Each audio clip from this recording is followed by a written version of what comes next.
A paz do Senhor, meus queridos, mais uma vez estamos aqui no nosso canal da EBD. Deus tem uma palavra para você nesta oportunidade. Vamos estar estudando nesse dia de hoje acerca da lição de número 4 da nossa escola bíblica dominical. Vamos estar estudando o primeiro ponto da lição de número 4, que o título é A Iluminação Espiritual do Crente. Vamos estar estudando acerca do tema a iluminação espiritual do crente. Isso aí é importante para as nossas vidas. Essa lição ela é datada dia 26 de abril de 2020, então será ensinada dia 26 de abril de 2020. A iluminação espiritual do crente. Vamos estar assim aprendendo sobre a poderosa palavra de Deus. Temos lições maravilhosas aqui durante esse trimestre. Estamos estudando sobre a igreja eleita, né?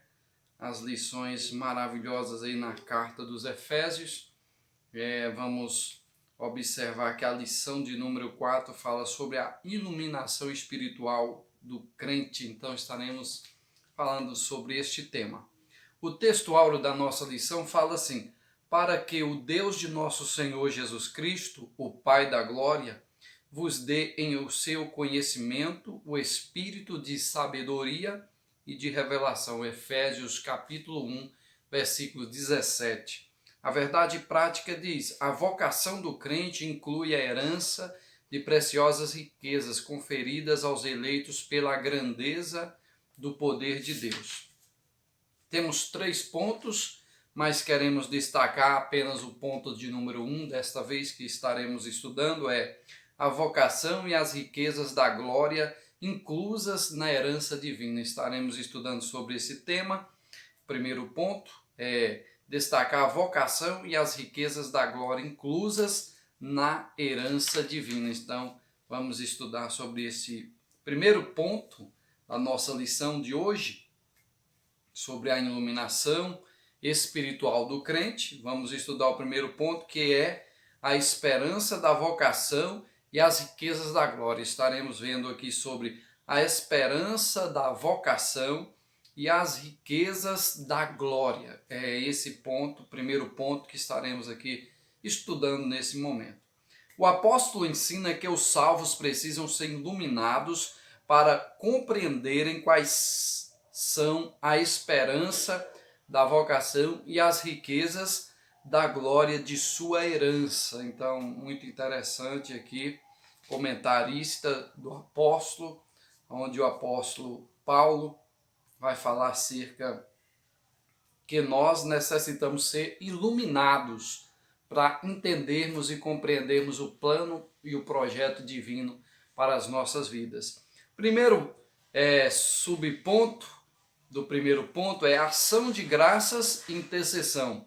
Ação de graça e intercessão. Segundo ponto, a esperança da vocação. E o terceiro ponto, as riquezas da glória da sua herança. Esses 3 pontos está ligado ao mesmo ponto. O primeiro ponto, que é a esperança da vocação e as riquezas da glória de Deus. Então estudaremos sobre isso.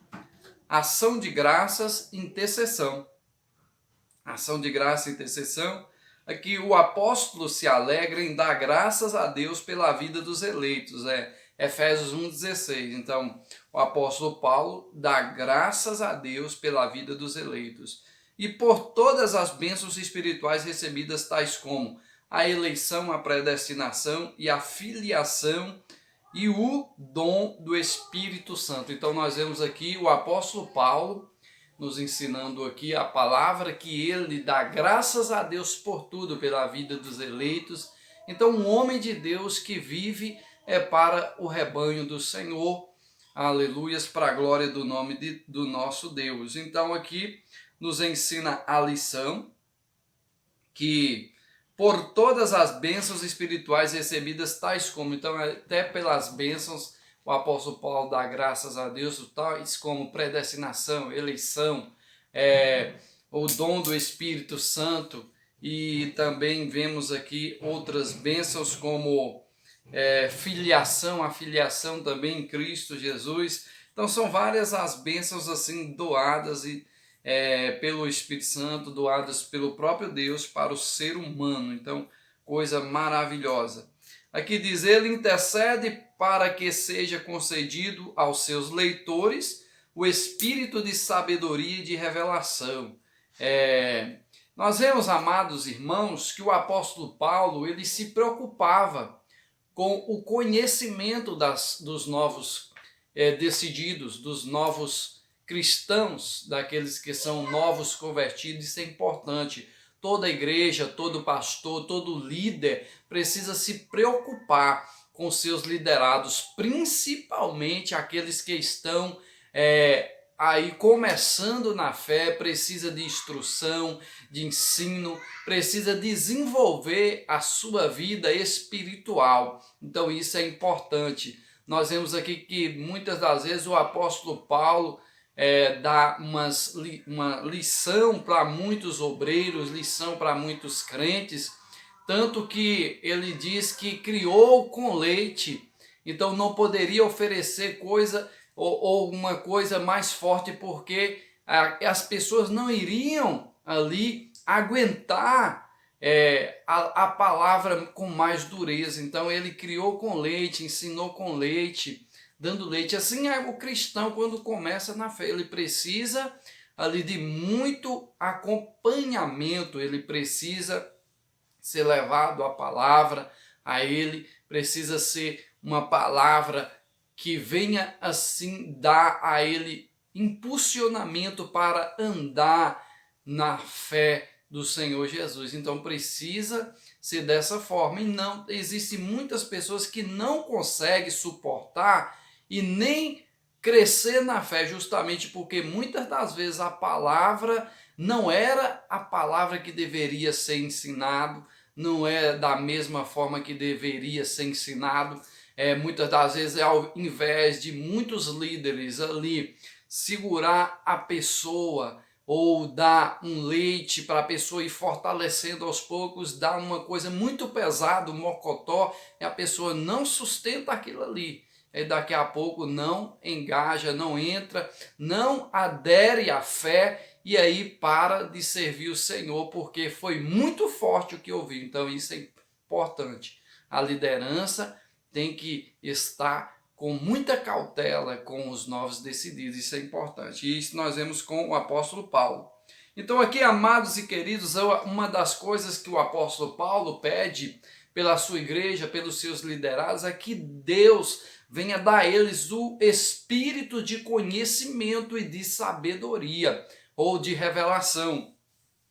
Que interessante, o espírito de sabedoria e de revelação. Então Paulo estava ciente de quão maravilhoso é o evangelho, ao mesmo de quão impossível é alguém perceber a glória dessas boas novas sem ser ensinado por Deus. Então ele percebeu que o homem sem Deus, quando passa a conhecer a Deus, precisa ter um bom ensinamento, uma boa estrutura para que as suas raízes venham a ser firmadas. E Paulo se preocupava com isso. Por isso que Paulo aí está orando ao Senhor, pedindo a Deus para que venha dar sabedoria e revelação da palavra àqueles novos decididos. Então aqui, amados, nós vemos ação de graça e intercessão. Paulo soube usar, e nós vemos que ele usou de maneira sábia, pois era um pastor de ovelhas e conhecia o rebanho que ele servia. Assim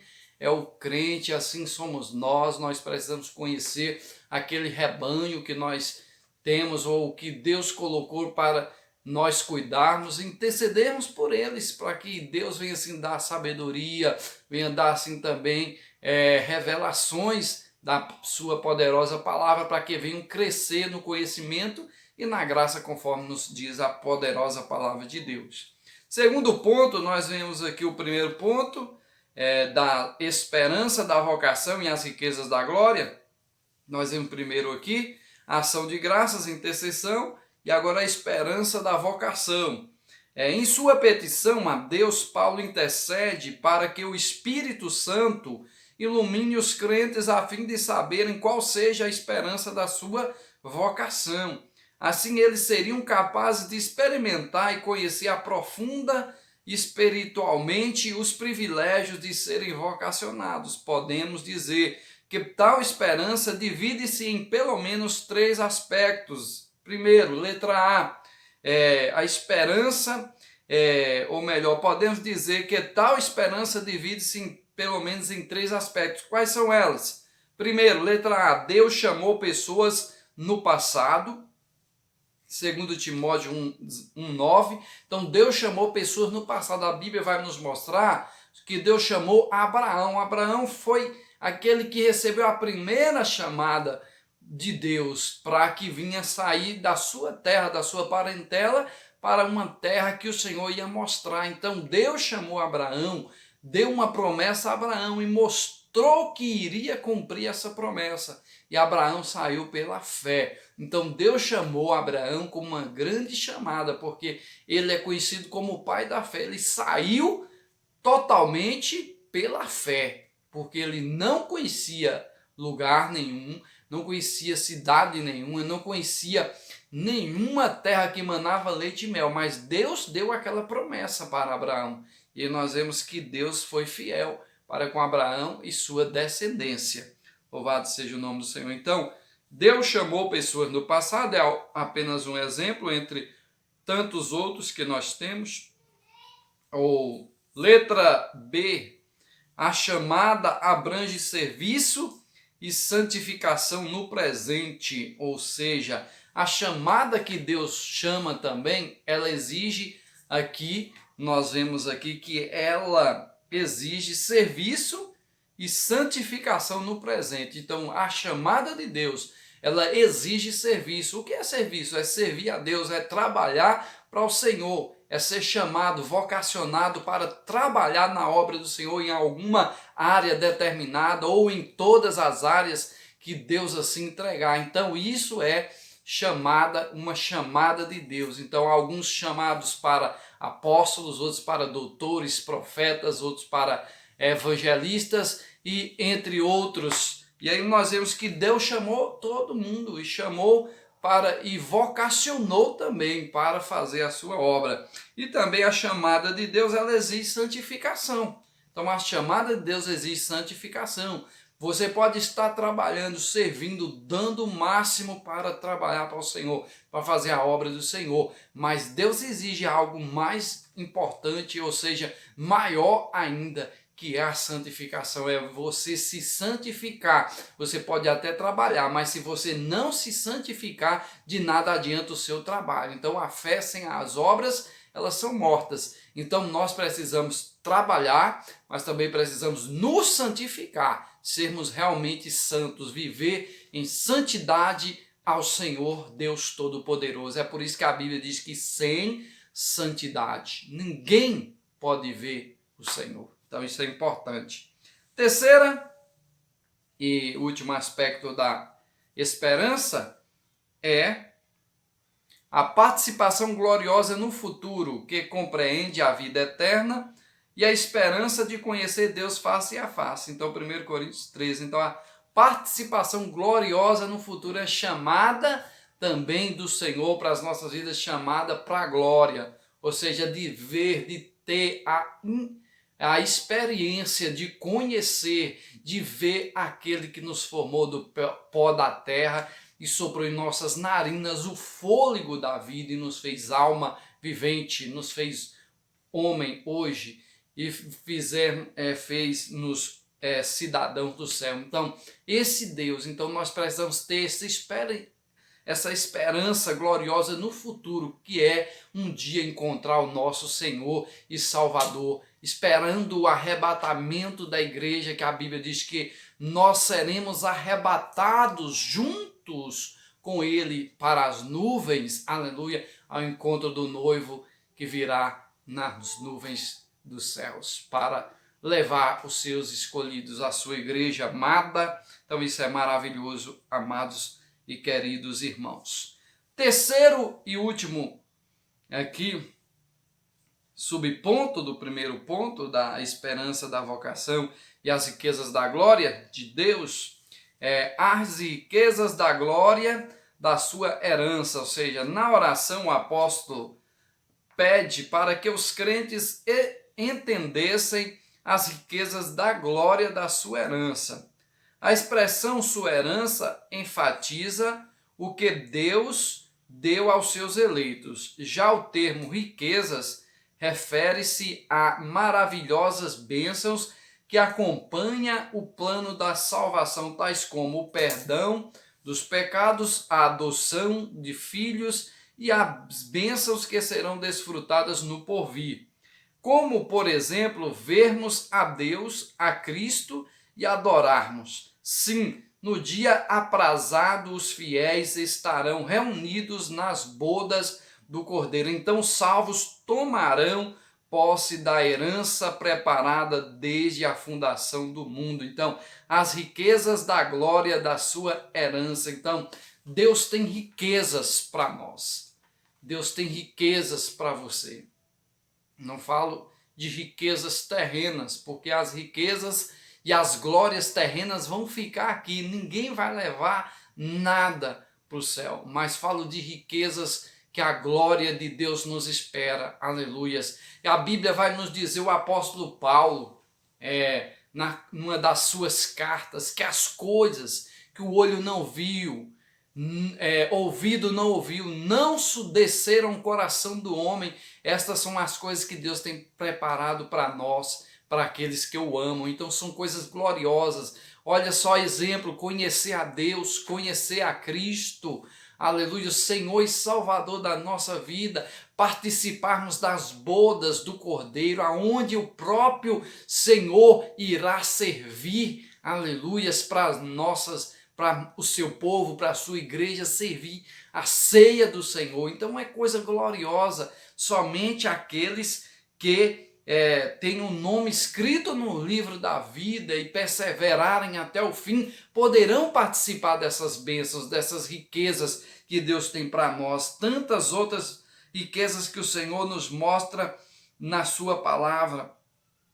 Entre muitas delas nós vemos a gozar da presença do Senhor, onde não terá mais nenhum choro, nenhum pranto, só alegria, só adoração, só louvor. Ninguém se cansará, ninguém cessará de dar glória, de dar aleluia. Hoje nós damos glória, mas nós sentimos muitas das vezes cansado, chega uma rouquidão, muitas das vezes falta o fôlego, mas lá não faltará fôlego, não faltará o vigor, a força, não haverá impedimentos para adorar, nem tempo para adorar, porque na eternidade o tempo não existe, é eterno. Então será só glória e glórias ao nome do Senhor. Isso é maravilhoso, são bênçãos que Deus tem para nós, são riquezas que Deus tem para as nossas vidas. Que Deus em Cristo vos abençoe, em nome de Jesus. E até o próximo ponto, aleluias, dessa mesma lição estaremos aí, em nome de Jesus, falando acerca disso. Fique na paz do Senhor e até a próxima.